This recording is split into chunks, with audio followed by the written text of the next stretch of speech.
The car spun sideways on the ice before Ellie Marsh even understood what was happening. 1 second she was staring out the window at the endless white road ahead, and the next second the whole world tilted. The tires screamed against the frozen asphalt.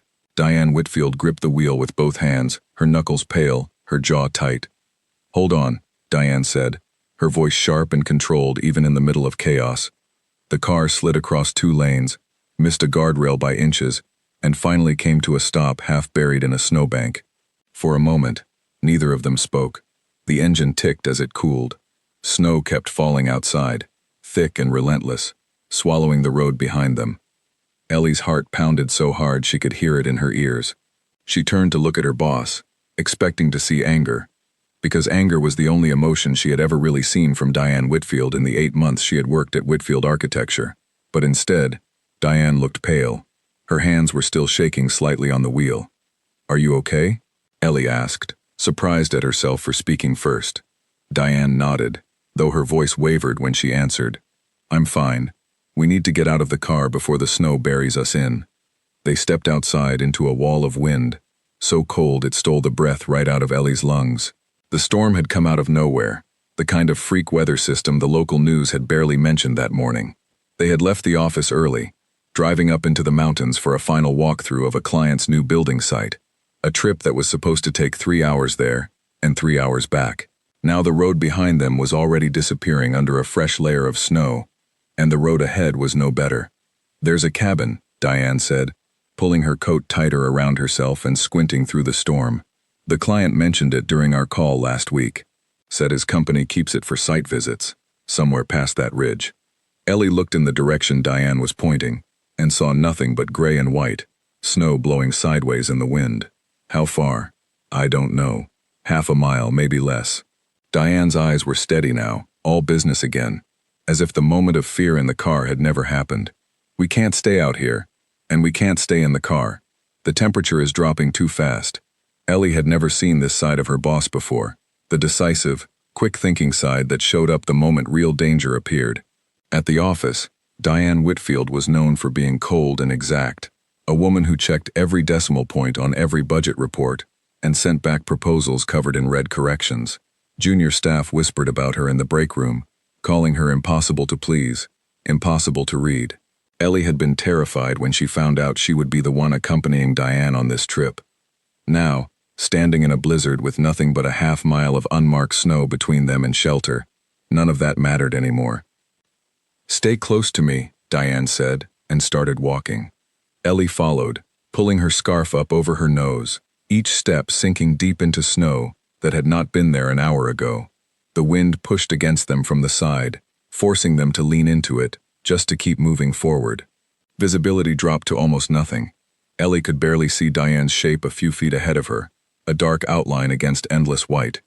"This way," Diane called back, her voice nearly lost in the wind. "I saw a shape through the trees." They pushed forward, past a cluster of pine trees bent low under the weight of snow, and there it was, a small wooden cabin, half hidden by drifts, smoke-colored in the fading light.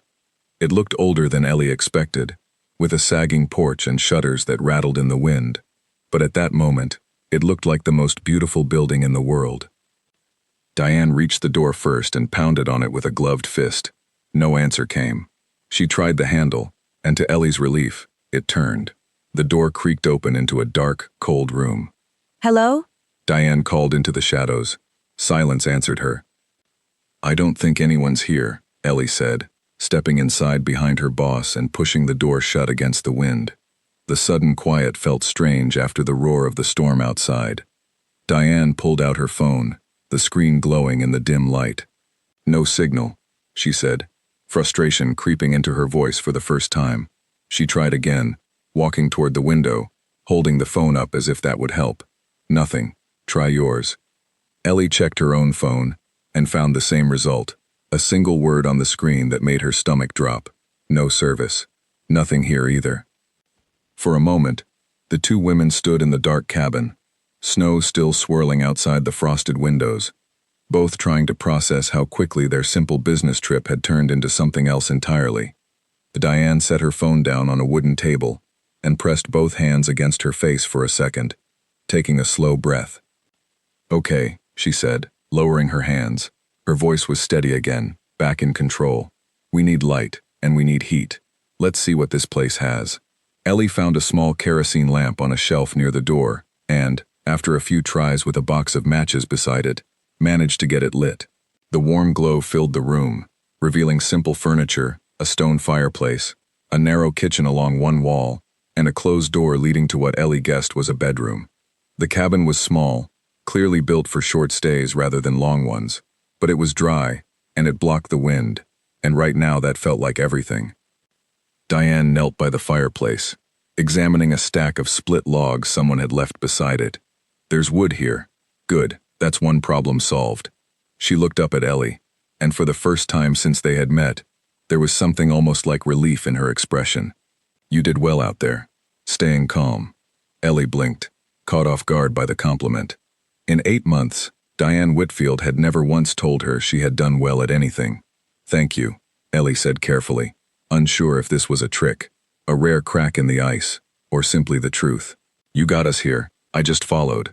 Following in a storm like that isn't nothing, Diane said, turning back to the fireplace.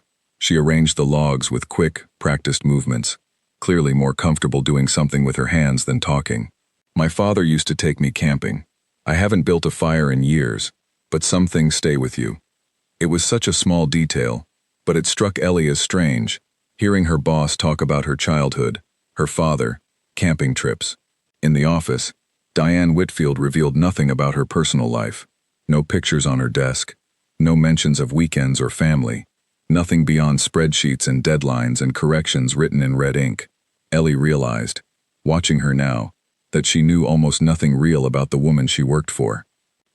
The fire caught after a few minutes, small flames licking up around the logs, and the room slowly began to warm.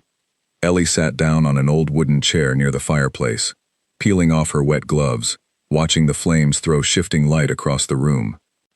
We should be safe here until the storm passes, Diane said, settling into the chair across from her.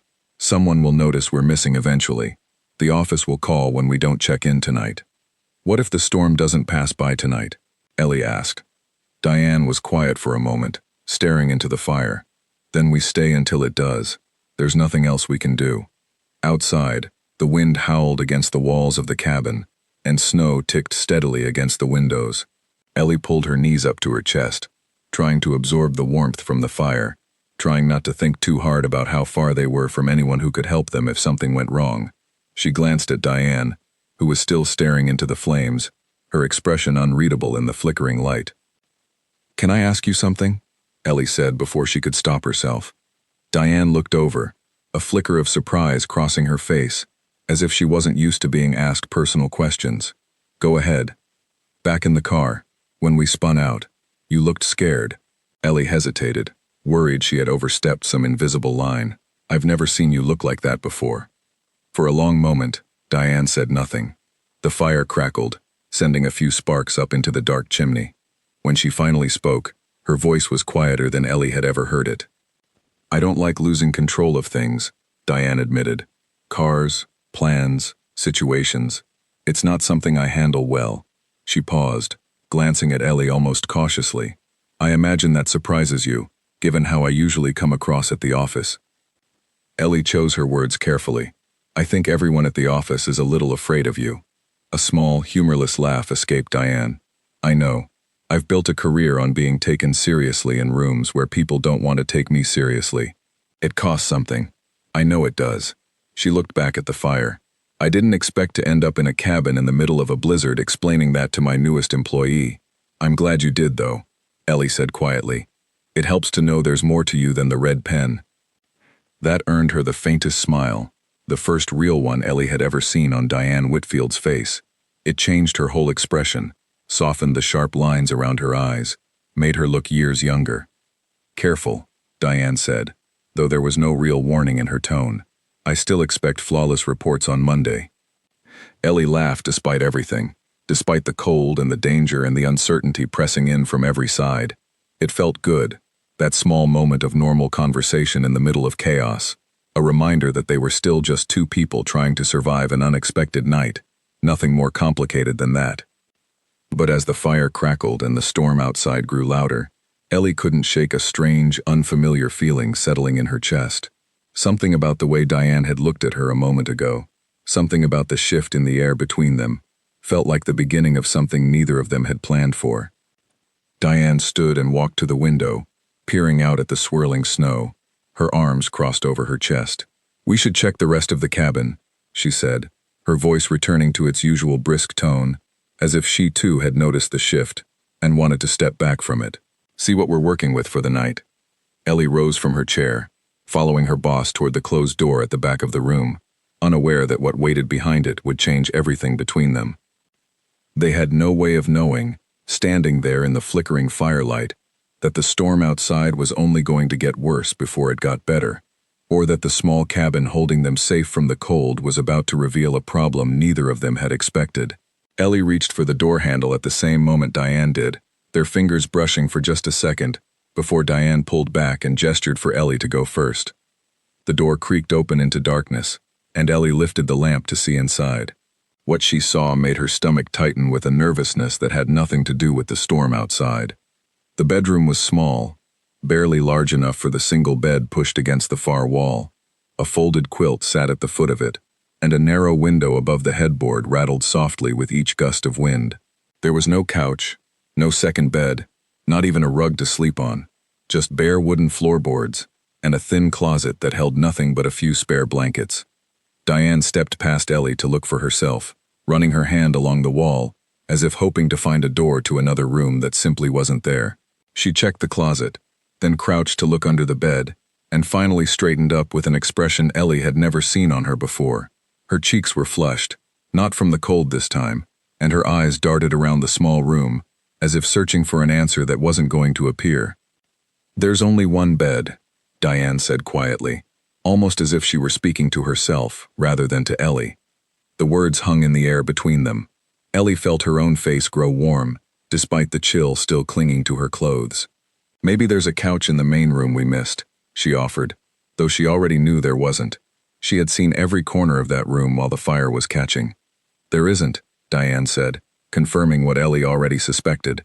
She crossed her arms tightly over her chest, a gesture Ellie recognized from tense meetings at the office, though this time it seemed less like control and more like she was trying to hold herself together.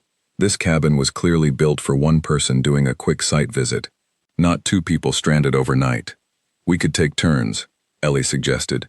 "One of us sleeps, the other stays by the fire. Switch every few hours." Diane considered this, some of the tension easing from her shoulders. That could work, but the fire will die down eventually, and it's going to get much colder in here overnight. Whoever isn't near the fire could end up in real trouble. She paused, glancing toward the small bed again. "It might be safer if we shared the space. Just for warmth. Nothing more than that." Ellie's heart gave an unexpected jump at the suggestion, though she quickly told herself it was only nerves, only the strangeness of the situation, nothing else. "Okay," she said carefully. "If that's what you think is safest." "It's practical," Diane said, though her voice had lost some of its usual crispness. "We're both professionals. We can handle sleeping a few feet apart for one night." They returned to the main room to check on the fire, adding another log before settling back into the wooden chairs, both of them avoiding the subject of the bedroom for a while, as if talking about anything else might make the awkwardness disappear. Ellie found a small tin of crackers in the kitchen cabinet, along with 2 bottles of water someone had left behind, and they shared a quiet, simple meal by the firelight while the storm raged outside. "Do you think anyone's looking for us yet?" Ellie asked, breaking a long stretch of silence. Diane checked her phone again out of habit, though the screen still showed no signal. "Paul will notice when I don't send the site report tonight. He knows the route we were taking. He'll call the local authorities if he can't reach either of us by morning." "Paul," Ellie tilted her head. "Your assistant?" "He's been with me for 6 years, Diane said, a small, fond note entering her voice. "He worries more than he should, honestly. If anyone raises the alarm quickly, it will be him." Ellie found it strangely comforting to hear Diane talk about someone with real warmth, even if it was only her assistant. It made her boss feel less like an intimidating figure behind a desk, and more like an actual person, someone with relationships and worries, and a life outside the office that Ellie had never been allowed to see before tonight. What about you? Diane asked, surprising Ellie with the question. Is there someone who'll worry when you don't check in? My roommate probably, Ellie said. And my mom, once she realizes I'm not answering her texts. She always assumes the worst. She smiled faintly at the thought. She'll probably have the police out looking for me by tomorrow morning, if she doesn't hear anything. That sounds like a mother who loves you very much, Diane said, and something in her tone made Ellie glance over, curious. There was a flicker of something wistful in Diane's expression, gone as quickly as it appeared. What about your family? Ellie asked gently. Do you have anyone like that? Diane was quiet for a long moment, staring into the fire. My parents passed a few years ago. Different times, both of them. I have a sister in another state, but we don't talk much. She shrugged, a small, careful movement, as if the subject still carried weight she didn't like to show. It's part of why the company became so important to me. It's the thing I built when everything else felt uncertain. Ellie hadn't expected that kind of honesty, especially not from Diane Whitfield, the woman who corrected budget reports in red ink and rarely said more than necessary in any meeting. It struck her that maybe the sharpness at the office wasn't coldness at all, but something closer to armor, a way of protecting herself from a world that had already taken quite a lot from her. I'm sorry, Ellie said softly. That must have been hard. It was, Diane admitted. It still is, some days. But work gives me somewhere to put all of that energy, somewhere it feels useful instead of heavy. She glanced at Ellie, something almost embarrassed crossing her face. I don't usually talk about this. I'm not sure why I'm telling you now. Maybe it's easier when it's just us, Ellie offered. No office, no deadlines, just two people stuck in a storm. Diane's lips curved into another small smile, softer this time. Maybe you're right. The fire crackled and popped, throwing warm light across the small room, and for a while, neither of them spoke, content simply to sit together in the quiet, listening to the wind battering the cabin from every side. Ellie found herself studying Diane's profile in the firelight, the sharp line of her jaw, the way her dark hair had come loose from its usual tight knot during their walk through the snow, falling in soft waves around her face. She looked different like this, less like the intimidating boss from the office, and more like someone Ellie might actually want to know. She caught herself staring and quickly looked away, embarrassed, hoping Diane hadn't noticed. But when she glanced back a moment later, she found Diane watching her too, a curious, searching expression on her face, before she quickly turned back toward the fire. We should probably get some rest, Diane said, her voice a little unsteady. It's been a long day, and tomorrow will likely be just as difficult if the storm hasn't cleared. Right, Ellie agreed, standing up and brushing off her jeans, grateful for something to do with her hands. I'll bank the fire so it lasts through the night. While Ellie arranged the logs to burn slowly, Diane disappeared into the bedroom to lay out the extra blankets from the closet, creating a makeshift barrier of pillows down the center of the narrow bed, a clear, careful boundary between them. When Ellie finally stepped into the room, she found Diane sitting on the edge of the bed, already dressed for sleep in a borrowed set of clothes from her overnight bag, staring at the wall with an expression that looked almost nervous. I put a pillow line down the middle, Diane said, gesturing at the arrangement without quite meeting Ellie's eyes. Just to keep things simple. That makes sense, Ellie said, though something about the careful precaution made her feel oddly disappointed, a reaction she didn't fully understand and didn't have the energy to examine that night. They settled into the narrow bed on opposite sides of the pillow barrier, the small lamp casting long shadows across the ceiling, before Diane finally reached over and turned it off, plunging the room into darkness except for the faint orange glow of the fire seeping in from the main room. Ellie lay stiffly on her side, painfully aware of every inch of space between them, listening to the wind screaming outside and the quiet, steady sound of Diane's breathing beside her. Ellie? Diane's voice came softly through the darkness after several long minutes of silence. Yeah? Thank you for staying calm today. I know this isn't how either of us expected this trip to go. There was a pause, and then, quieter still, I'm glad it's you I'm stuck here with. Ellie's heart gave a strange, unexpected flutter at the words, warmth spreading through her chest despite the cold room around them. I'm glad it's you too, she whispered back, surprised to find that she meant it completely. Neither of them said anything else after that, but sleep didn't come easily for either woman. Ellie lay awake for a long time, listening to the storm outside and the quiet rhythm of Diane's breathing beside her, aware of a small, persistent warmth in her chest that had nothing to do with the fire in the other room, and everything to do with the woman lying just a few careful inches away. At some point during the night, the storm outside grew even louder, the wind howling with a new intensity that shook the entire cabin and rattled the windows in their frames. Ellie jolted awake to the sound of a loud crash somewhere outside, her heart pounding, and felt Diane stir beside her. "What was that?" Ellie whispered into the darkness. "I don't know," Diane said, her voice tense. "Stay still. It might just be a branch coming down." Another crash followed, closer this time, and the entire cabin seemed to shudder under the impact. Ellie felt Diane's hand find hers in the darkness, without either of them quite deciding to reach for the other, their fingers lacing together over the pillow barrier that had seemed so important just an hour before. Neither of them mentioned it, and neither of them let go, both too focused on the storm raging outside to think about what the gesture might mean. "I think a tree came down near the cabin," Diane said after a tense minute passed without further sound. "We're okay. The walls are holding." "Are you sure?" Ellie asked, her voice small in the darkness. "I'm sure," Diane said, and squeezed Ellie's hand gently. A small, reassuring pressure that settled something anxious and fluttering in Ellie's chest. "Try to sleep. We'll figure everything out in the morning." Ellie nodded, though Diane couldn't see the movement in the dark, and slowly, gradually, her racing heart began to calm, lulled by the warmth of Diane's hand still wrapped around her own, and the steady, reassuring sound of her breathing beside her. Outside, the storm continued its relentless assault on the small cabin, but inside, wrapped in borrowed blankets with her boss's hand holding hers, Ellie finally drifted into an uneasy, exhausted sleep, unaware of what the coming day would reveal about the woman beside her, and about the fragile, unexpected connection growing steadily between them. Morning light filtered weakly through the frosted window, pale and gray, and Ellie woke to find herself curled closer to the center of the bed than she remembered falling asleep, the pillow barrier pushed aside sometime in the night. Diane was already awake beside her, lying still, watching the ceiling with a thoughtful expression, their hands no longer touching, but their bodies close enough that Ellie could feel the warmth radiating from her. "Morning," Diane said softly, noticing Ellie stir. "Sleep okay?"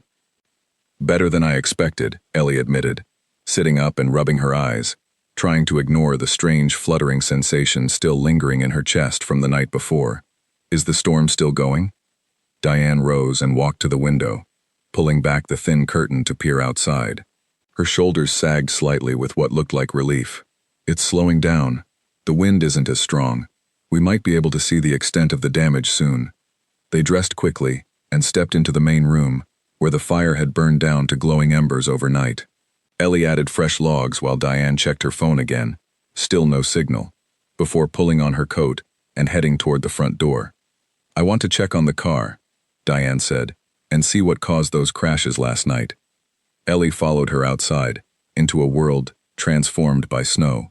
Everything was buried under a thick white blanket, tree branches bent low, some snapped completely under the weight of ice and snow. A large pine tree had fallen just a few yards from the cabin, its trunk splitting the porch railing on one side, close enough that Ellie felt a chill that had nothing to do with the cold morning air. "That's what we heard," Diane said quietly, staring at the fallen tree. "If it had landed a few feet closer, it would have hit the cabin directly." Ellie swallowed hard, imagining how differently the night could have gone. "We were lucky." "We were," Diane agreed, and for a moment, her eyes found Ellie's, something unspoken passing between them, a shared understanding of how fragile the night had really been, and how grateful they both were to have made it through safely. They trudged through the snow toward where they had left the car, though the walk felt shorter in daylight than it had during the storm the evening before. The car was still there, buried up to its windows in a drift, clearly not going anywhere without help. Diane circled it once, checking the damage, before shaking her head. "We're not driving out of here today," she said. "Even if we could dig it out, the roads won't be cleared for hours, maybe longer." "So we wait," Ellie said.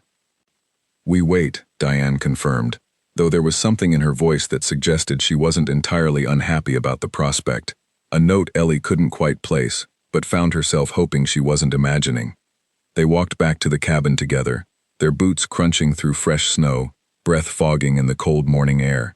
Ellie glanced sideways at Diane more than once, noticing small things she had never had the chance to notice at the office. The way Diane's nose turned pink in the cold, the small furrow of concentration between her eyebrows when she was thinking, the surprising gentleness in her expression when she caught Ellie watching her and offered a small, private smile instead of her usual businesslike nod. Back inside, they settled near the fire again, sharing the last of the crackers and rationing the water carefully, uncertain how long they might need to make it last. The cabin felt smaller in daylight, more intimate somehow, without the shadows and firelight to hide behind. "Can I ask you something?" Ellie said, echoing her question from the night before, though this time she felt a little braver.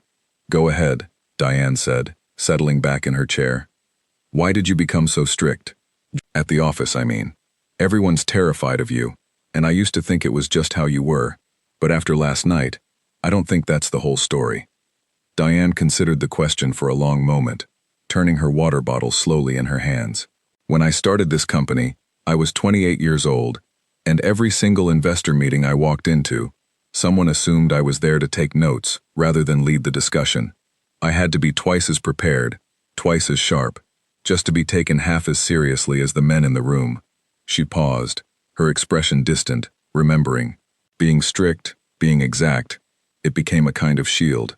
If no one could find a flaw in my work, they couldn't dismiss me for being a woman running things instead of a man. "That sounds exhausting," Ellie said softly. "It was. And honestly, it still is some days," Diane admitted. "But it worked. The company grew, and eventually people stopped questioning whether I belonged in the room. By then, though, the way I worked had already become who I was. I forgot how to be any different, even when the situation didn't call for it anymore." She glanced at Ellie, something vulnerable crossing her features. "I know I've been hard on you, harder than I probably needed to be. I always thought you just didn't like me," Ellie admitted. "Every report I turned in came back covered in corrections. I used to dread Monday mornings." Diane winced slightly at that. "I'm sorry you felt that way. The truth is, I was hardest on you because I saw potential worth pushing. I don't correct work that doesn't matter to me. I just never learned how to say that part out loud." She managed a small, self-deprecating smile. "Clearly, I have some things to work on." Ellie felt something warm settle in her chest at the admission. A strange, unexpected relief after months of quietly wondering if she was simply bad at her job. "I wish you'd told me that 8 months ago," she said, though there was no real resentment in her voice, only a kind of gentle honesty. "I know," Diane said. "I'm telling you now." They spent the rest of the morning talking in a way they never had before, filling the hours while they waited for the storm to fully clear, sharing small stories from their lives outside the office that neither had ever thought to mention before.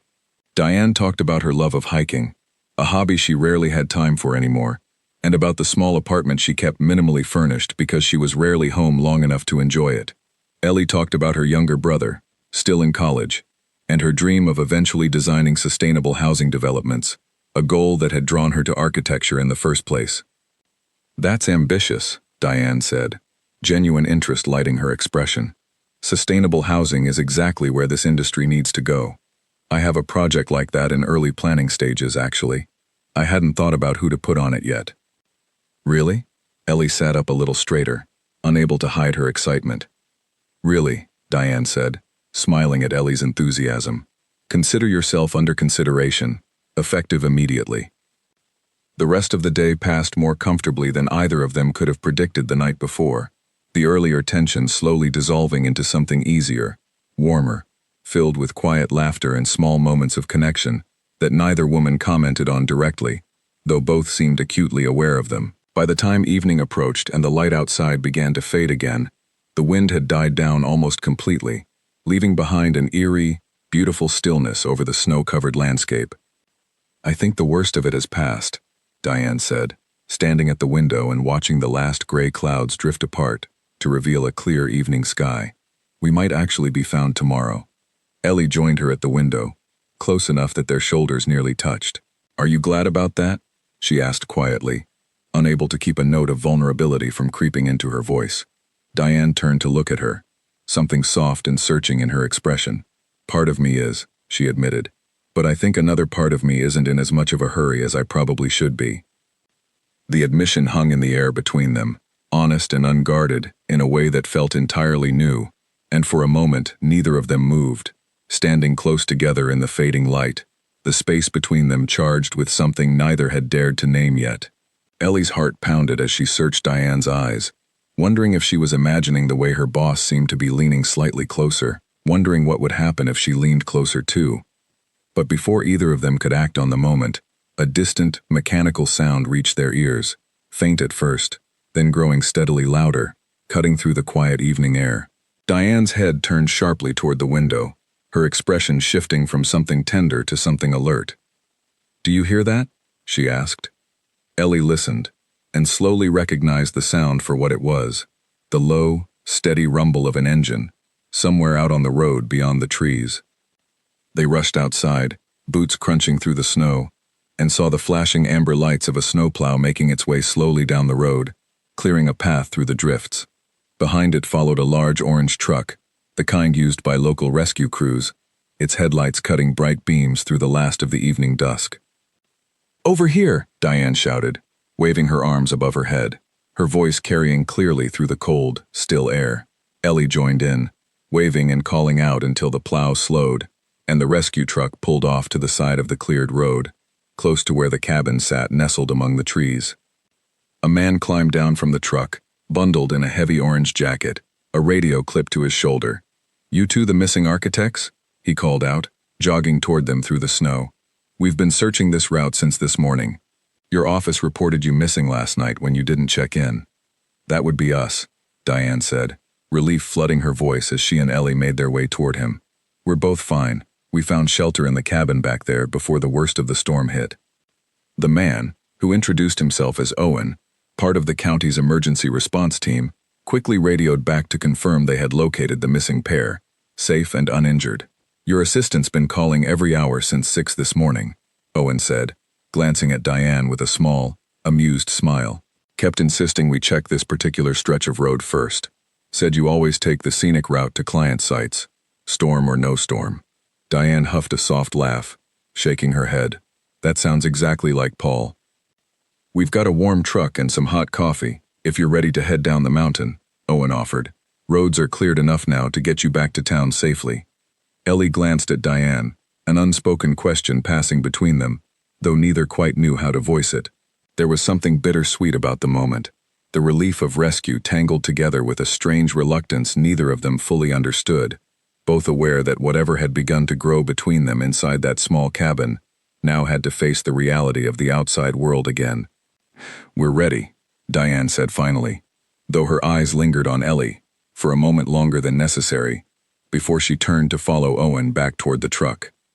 The ride down the mountain passed in a warm blur, heated air blasting from the truck's vents, hot coffee wrapped in Ellie's cold hands, the world outside the windows slowly transforming from untouched wilderness back into familiar roads and passing cars as they descended toward town.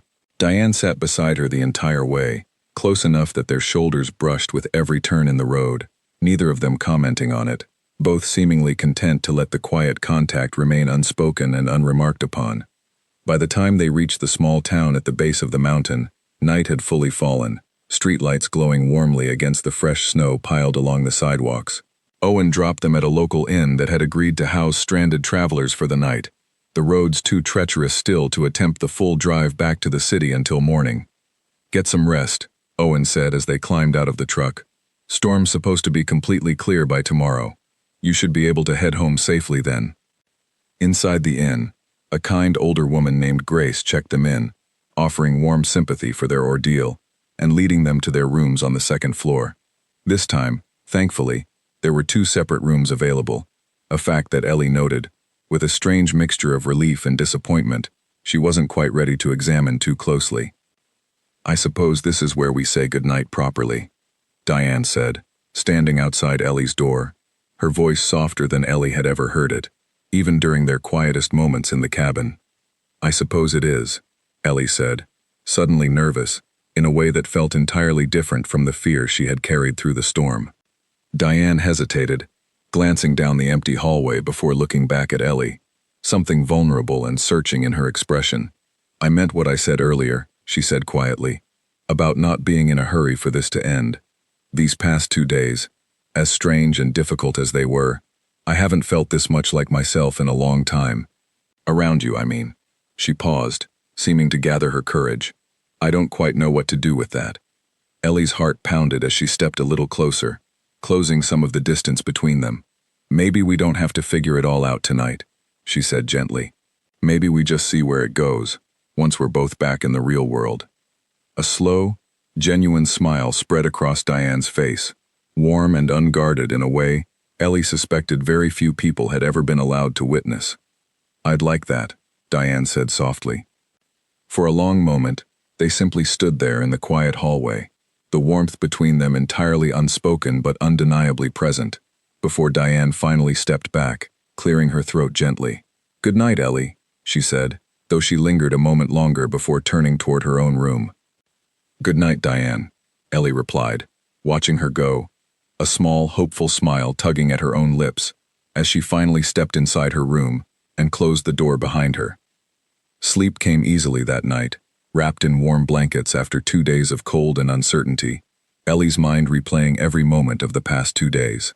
The fear of the spinning car, the quiet comfort of the fire, the warmth of Diane's hand holding hers in the darkness, the honesty shared over crackers and rationed water, and finally, the soft, hopeful conversation in the hallway that suggested whatever had begun between them in that small cabin was only just starting, rather than something confined to a single strange, unforgettable night.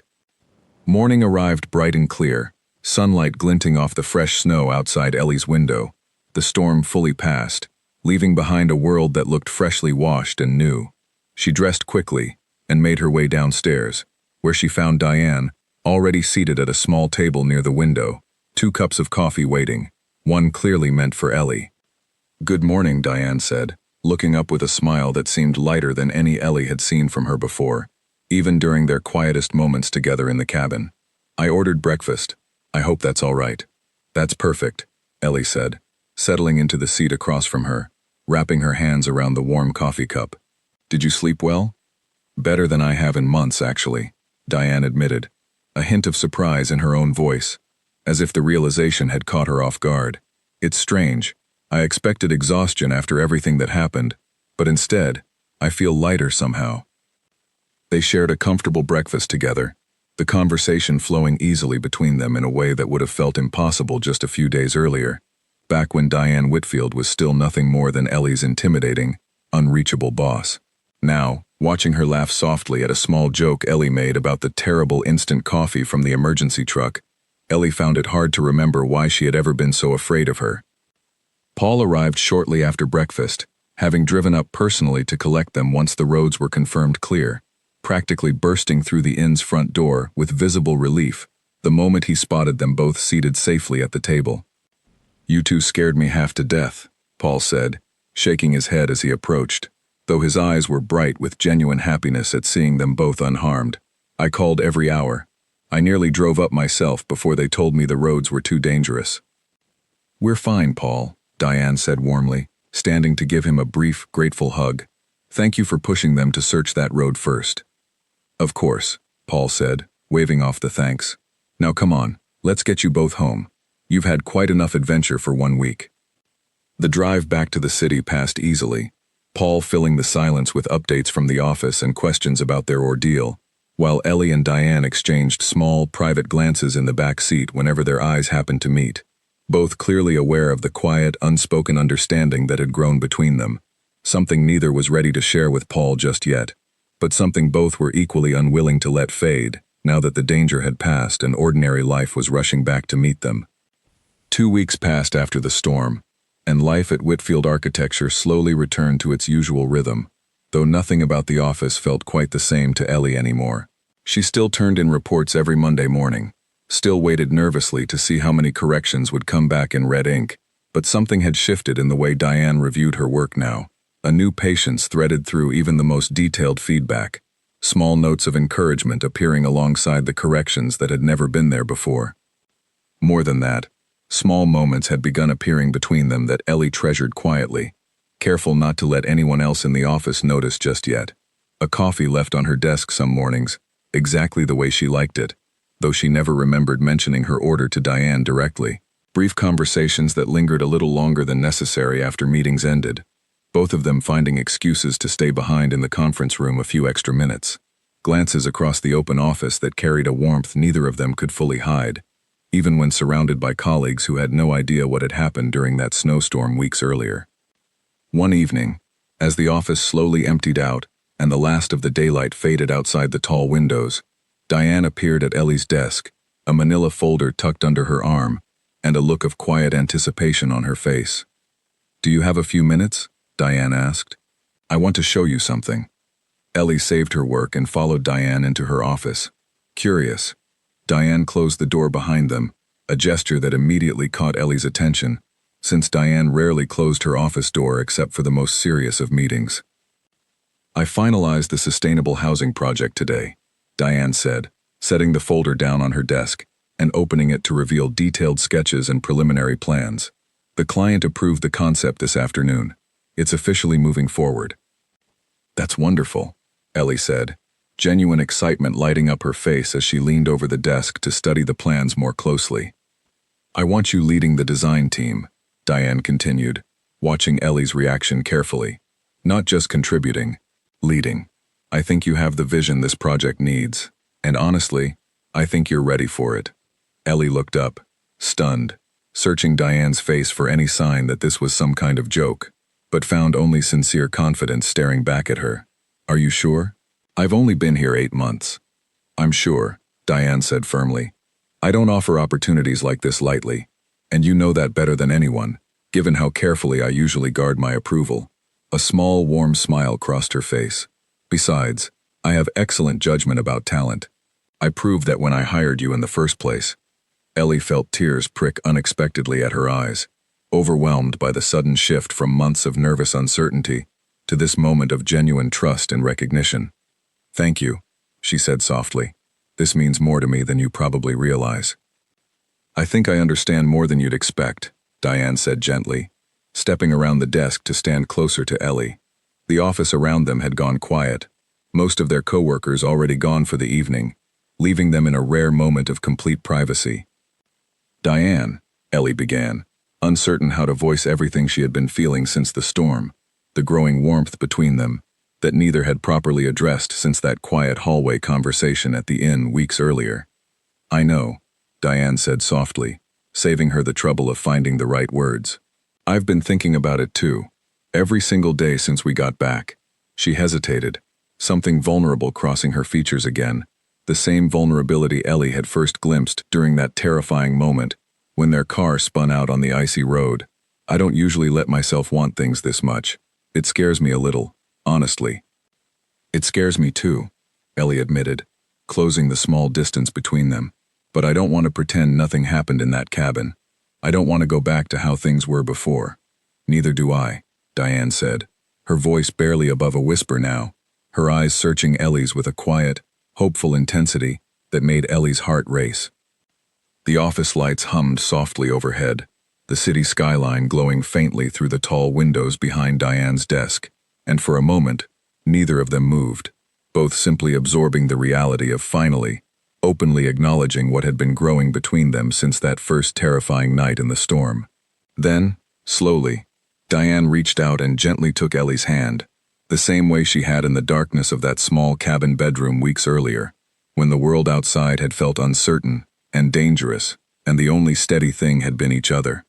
"I meant what I told you at the inn," Diane said softly. "I'm not in a hurry for this to end.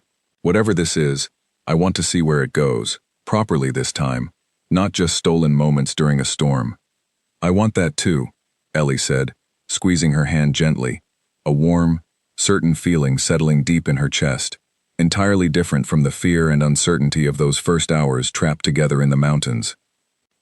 Over the following months, their relationship grew slowly and carefully, both of them navigating the delicate balance between their professional roles at the office and the deepening personal connection that had begun in that remote cabin. They were careful, deliberate, taking time to build trust and understanding before ever letting their colleagues in on the quiet transformation happening between them. though eventually, the small moments became harder to hide, the warmth between them too genuine and too constant to remain entirely secret.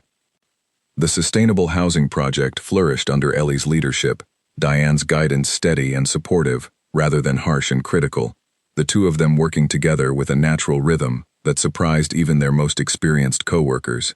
Paul, ever observant, was the first to notice the shift, offering Ellie a knowing smile one afternoon, after catching Diane lingering a little too long at her desk, though he said nothing directly, simply nodding with quiet approval, before returning to his own work.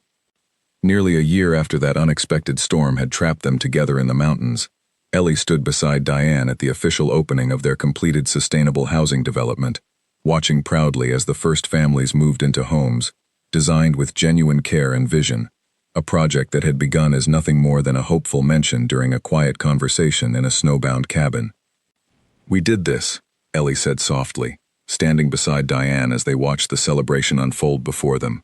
Children playing in the newly landscaped courtyard, families exploring their new homes with genuine excitement and gratitude. "We did," Diane agreed, reaching over to take Ellie's hand, no longer hesitant or uncertain, simply natural and comfortable after months of building something real together, both professionally and personally. "Though I still think we owe that storm a strange sort of thank you. I never would have found the courage to be honest with you otherwise." Ellie laughed softly, leaning into Diane's side as the late afternoon sun warmed the courtyard around them. "I suppose sometimes the worst storms lead somewhere worth being trapped for," she said. Diane smiled, pressing a gentle kiss to the top of Ellie's head, unbothered now by who might see them, entirely confident in the life and love they had carefully built together since that unforgettable night when a single sentence, whispered nervously in a small, cold bedroom, had changed the course of both their lives forever. "There's only one bed," Diane had said, uncertain and vulnerable, in a way Ellie had never imagined possible. Neither of them could have known then just how far those 5 simple words would eventually carry them. From a stranded cabin in the snow, to a life neither had expected, but both had come to cherish more than anything else they had ever built before.